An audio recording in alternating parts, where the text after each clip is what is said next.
Kasih karunia dan damai sejahtera dari Tuhan Allah Bapa kita dan dari anaknya Tuhan Yesus Kristus menyertai kamu sampai selamanya. Amin.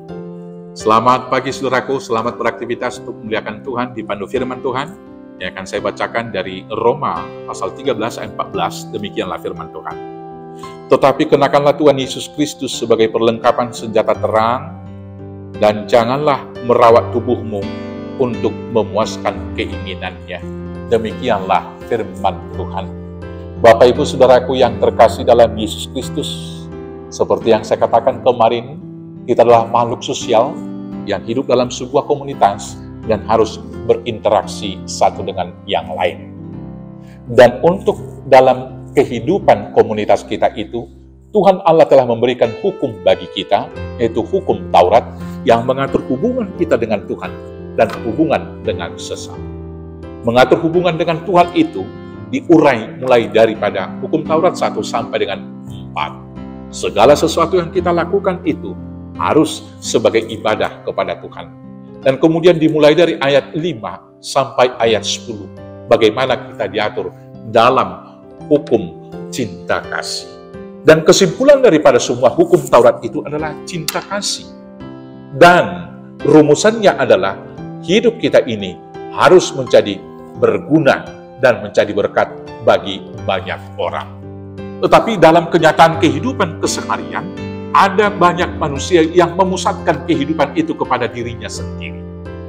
Dia mau berinteraksi dengan sesama, dia mau berbagi dengan sesama, apabila segala sesuatunya menguntungkan dirinya sendiri.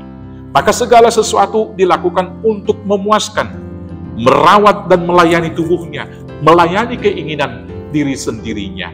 Tidak peduli apakah orang lain dirugikan, apakah orang lain kemudian dikorbankan.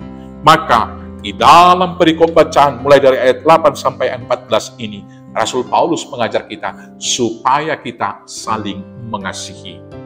Dan jangan senantiasa hanya menuruti keinginan diri sendiri.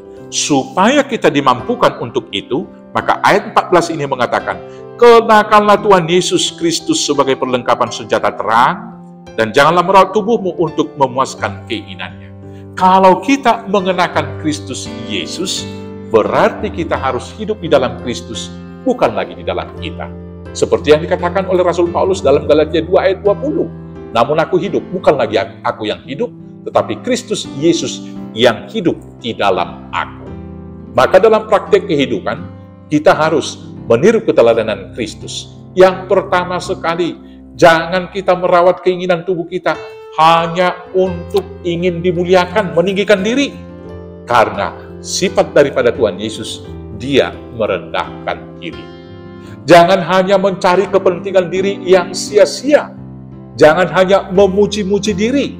Dan jangan lagi kita mau mengorbankan orang lain untuk hidup kita. Tetapi yang benar adalah kita berkorban supaya orang lain boleh hidup dengan sejahtera dan sukacita.